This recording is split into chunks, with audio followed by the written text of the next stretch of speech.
Uma empresa recordista. Primeiro se tornou a companhia mais valiosa do mundo. Seu dono, ao mesmo tempo, se consolidava como o homem mais rico do planeta.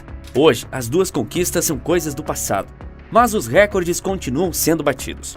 Em dezembro de 2022, essa empresa se tornou a primeira na história a perder mais de $1 trilhão em valor de mercado. Mas o que está acontecendo? Será que esse é o fim do império da gigante do e-commerce?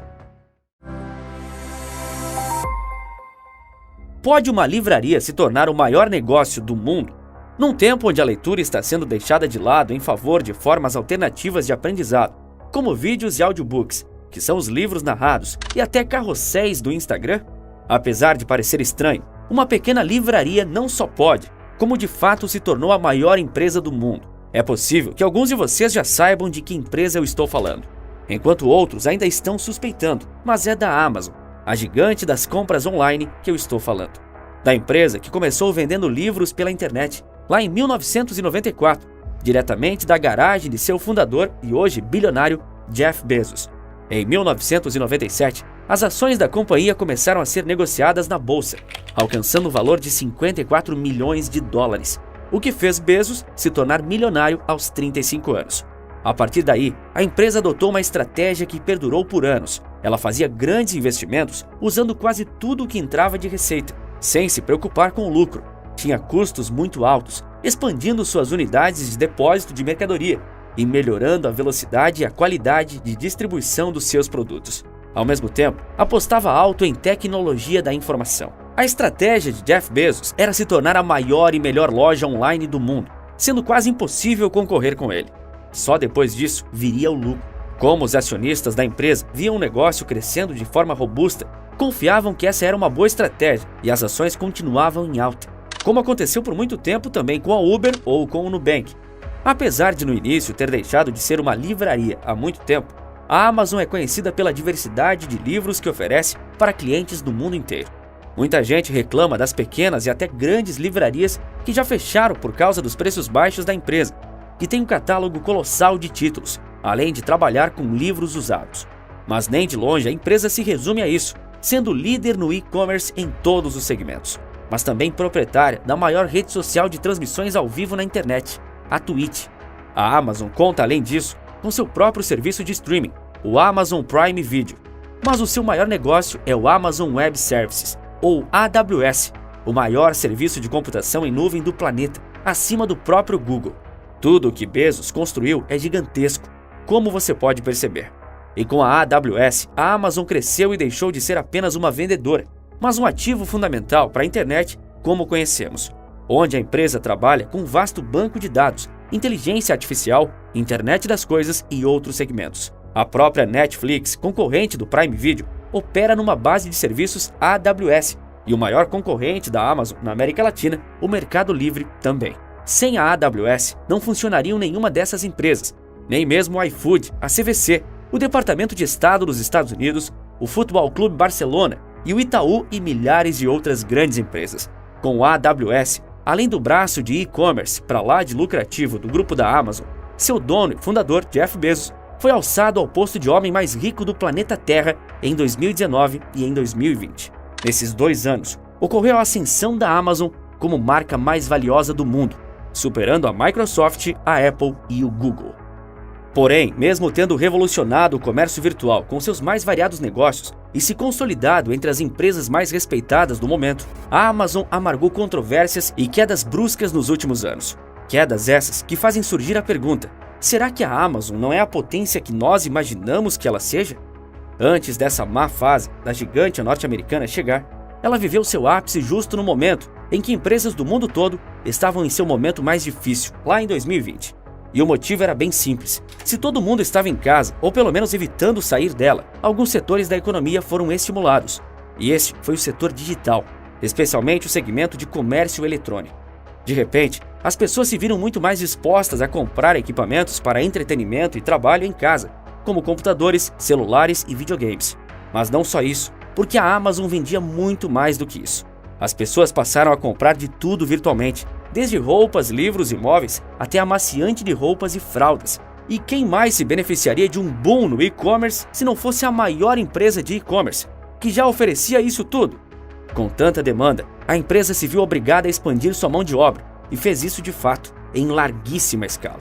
Bem no início da crise de saúde, a companhia de Jeff Bezos chegou a adicionar mais de 100 mil pessoas à sua folha salarial. Os números não mentem ao mostrar o crescimento meteórico da companhia de janeiro a dezembro de 2020. Em certos trimestres, o resultado da Amazon cresceu mais de 200%. E quando você pensava que ela deixaria a peteca cair, ainda estava por vir um outro crescimento na casa das centenas. Lucro atrás de lucro, recorde atrás de recorde. Porém, essa época de vacas gordas, com centenas de milhares de contratações, está sendo pago agora.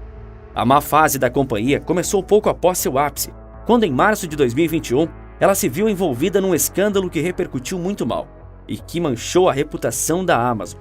Na ocasião, surgiram acusações na internet de que os funcionários de logística da Amazon eram mal pagos e também expostos a condições extenuantes de trabalho, sem pausa para almoço e descanso. Relatos de que seus funcionários não tinham tempo sequer para ir ao banheiro e precisavam, dessa forma, urinar em garrafas de plástico repercutiram pessimamente. Dá para acreditar? Evidente que isso fez um estrago sem tamanho na imagem da Amazon, que inicialmente negou, mas em seguida veio a público admitir que isso tinha acontecido diversas vezes.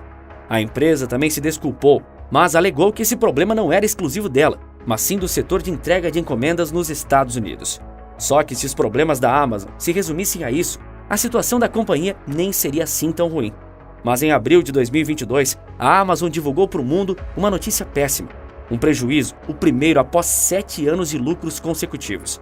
Esse prejuízo foi referente ao primeiro trimestre do ano de 2022, e a empresa reportou que o número negativo foi de 3,8 bilhões de dólares.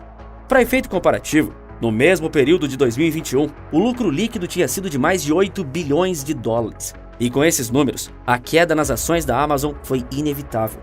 Desde então, é uma queda após a outra, algumas maiores, outras menores, mas numa montanha russa que só aponta para baixo.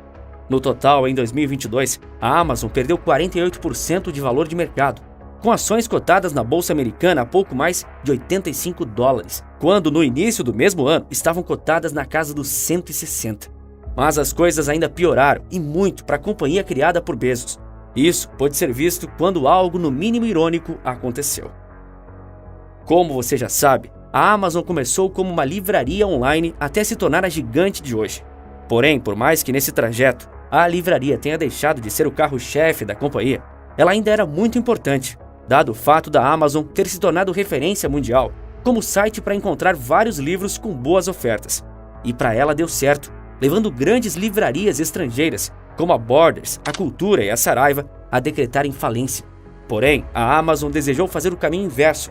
Começou como livraria online, para depois abrir livrarias físicas, mas acabou de fechá-las. Em março de 2022, no trimestre do prejuízo, a companhia anunciou que estava fechando as 68 livrarias físicas que mantinha funcionando. Ao abrir os espaços físicos, a empresa tinha como objetivo alcançar compradores em mais lugares, levar seu estoque online para o mundo real, testando também esse modelo de venda e deixando a marca mais próxima do consumidor final. Contudo, as inovações em suas lojas físicas não foram suficientes para competir com o conforto de fazer compras online, ainda mais com a eficiência que a Amazon atingiu. Para seus clientes Prime, que pagam R$ 14,90 por mês, a empresa envia os seus produtos com frete grátis, entrega rápida de 1 ou 2 dias e assinatura dos filmes da Amazon Prime Video. Ou seja, até para as lojas físicas da Amazon, ficou difícil concorrer com a Amazon.com. A companhia também fechou outras lojas físicas sob seu guarda-chuva, que vendem desde brinquedos até alimentos frescos. Perder dinheiro não é nada agradável. E por mais que a Amazon tenha apostado em reinvestimentos em busca de receitas intermináveis, essa época já passou. O lucro precisa ser perseguido, nem que para isso o custo seja altíssimo, como já está sendo.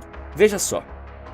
A Amazon está promovendo um processo de demissões tão grande que faz com que o Facebook, no último mês de novembro, demitiu 11 mil funcionários, pareça comedido. A empresa saiu de não muito tempo atrás contratando dezenas de milhares para agora demitir outras dezenas de milhares e superar com folga o número de dispensados pela Meta, pois a companhia de Bezos irá mandar embora mais de 18 mil funcionários, uma quantidade assustadora. Tudo indica que eles superestimaram seu crescimento ao contratar mais de 100 mil funcionários pouco tempo atrás, quando o e-commerce estava em seu auge. E quem afirmou isso foi o próprio CEO da companhia, Andy Jassy, numa notícia surpreendente, pois era sim esperadas demissões de funcionários da Amazon, mas num nível muito menor. Os cortes representam 6% da força de trabalho da Amazon. O CEO da Amazon afirmou na nota que o planejamento anual tem sido mais difícil devido à economia incerta e que a corporação contratou demais nos últimos anos. A Amazon tomou uma decisão corajosa em 2020 para atender uma demanda descomunal de pessoas que foram obrigadas a ficar em casa no auge da crise de saúde. Mas todo aquele pesadelo já é coisa do passado e a economia está se recuperando, cambaleando em meio à inflação e juros altíssimos. Bezos está bem ciente que a economia mundial, especialmente a americana, não está em boas condições e não foi à toa que ele pediu, veja só, para que as pessoas evitassem grandes compras para festas de fim de ano. E olha o que a Black Friday e o Natal sempre foram grandes momentos de vendas para a Amazon. Tudo para que as pessoas não se endividassem, já que ele acredita que o pior da crise ainda está por vir. Por isso, se precaver é sempre a melhor solução. Há ainda rumores de que ele volte a trabalhar como CEO da empresa. O fundador da Amazon, Jeff Bezos, poderia voltar para resgatar sua gigante do comércio eletrônico em apuros ainda neste ano, enquanto enfrenta queda de receita e demissões generalizadas, de acordo com o proeminente analista de Wall Street. Como já dissemos, a Amazon está passando por uma grande queda sob a liderança do sucessor de Bezos, Andy Jassy. Pode ser que ele ache difícil ficar de fora, de acordo com Michael Batnick, sócio-gerente da Ritsos Wealth Management, que antecipou um possível retorno em uma recente postagem no blog da empresa. Jeff Bezos é um homem extremamente rico que ficou muito menos rico no ano passado porque a empresa que ele passou sua vida construindo está sofrendo muito, disse Batnick à CNBC. Sua empresa, no mês de dezembro, perdeu $1 trilhão em valor de mercado. A superpotência Amazon perdeu uma quantia equivalente ao valor de mercado do Google sozinha. Você pode pensar que todas as empresas de base tecnológica, como a própria Google, Meta, Apple, estão passando por um período difícil, que não é uma exclusividade da Amazon, e eu diria que você tem razão. Toda a economia está passando por um momento bastante delicado, e não há um setor sequer imune a crises e derrocadas, nenhum. Se havia a sensação de que alguém era grande demais para falir, a crise pós-pandemia está mostrando que isso não existe. É claro que não. A Amazon, gigante do e-commerce, não vai acabar assim tão cedo, mas também não vai crescer eternamente, como alguns gostavam de imaginar. E isso é o mundo real, onde ações, sejam boas ou ruins, têm consequências no curto ou no longo prazo. E se as consequências chegam até para empresas como a Amazon, é melhor ficarmos bem atentos aos nossos próprios negócios e aprender com todos esses exemplos. Agora, você quer descobrir como que eu fiz para produzir esse vídeo que acabamos de assistir e como criei um negócio altamente lucrativo a partir disso? Eu deixei uma aula rápida e gratuita no primeiro link da descrição, ensinando como qualquer pessoa pode fazer o mesmo. E se você apontar a câmera para o QR Code aparecendo agora na sua tela, você também será redirecionado para a aula gratuita. Sim, gratuita! Assiste lá! E aproveita também para seguir a gente no Instagram. Eu estou começando um conteúdo diferenciado por lá. E se eu fosse você, não perderia tempo em ver. @maestria nos negócios. Nesse vídeo eu te contei especificamente por que a Amazon está em queda livre. Mas neste outro vídeo que está aparecendo agora na sua tela, eu te conto por que todas as Big Techs estão perdendo trilhões de dólares. Clique e assiste para entender essa crise que parece não ter fim. Por esse vídeo é isso, um forte abraço e bons negócios!